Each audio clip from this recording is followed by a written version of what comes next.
بسم اللہ الرحمن الرحیم.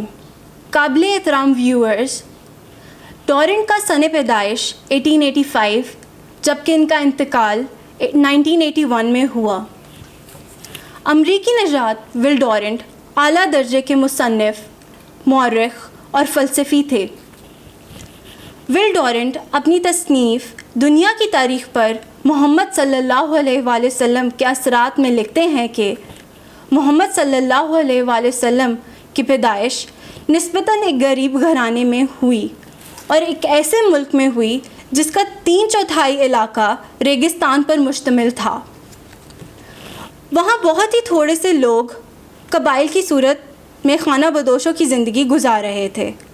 اس زمانے میں کوئی شخص بھی اس بات کا تصور نہیں کر سکتا تھا کہ محض 1 صدی کے اندر صحرا کے یہ قبائل آدھے ویزنٹائن ایشیا، ایران، مصر اور شمالی افریقہ کے زیادہ تر علاقوں کو فتح کرتے ہوئے اسپین تک جا پہنچیں گے اور جزیرہ نما عرب کی سلطنت آدھی دنیا تک پھیل جائے گی.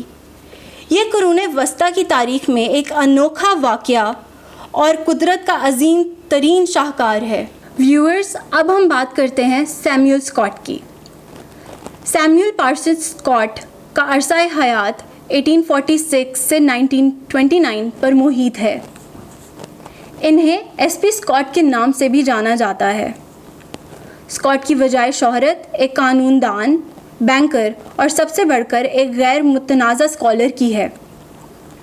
ایس پی اسکاٹ اپنی مشہور تصنیف history of Moorish empire in Europe میں رقم تراز ہے کہ اگر مذہب کا مقصد اخلاقی اقدار کی ترویج اور برائیوں کا خاتمہ ہے اور لوگوں کو خوشیوں سے نوازنا اور انسانی ذہن کی ترویج ہے، اگر انسانوں کو ان کے اچھے اعمال کا صلہ ایک دن ملنا جب سب کو جمع کیا جائے گا اور ان کی اچھائیاں اور برائیاں ان پر ظاہر کی جائیں گی، تو یہ نہ ہی غیر معقول بات ہوگی کہ جب یہ تسلیم کیا جائے گا کہ محمد صلی اللہ علیہ وآلہ وسلم واقعی اللہ کے آخری پیغمبر ہیں.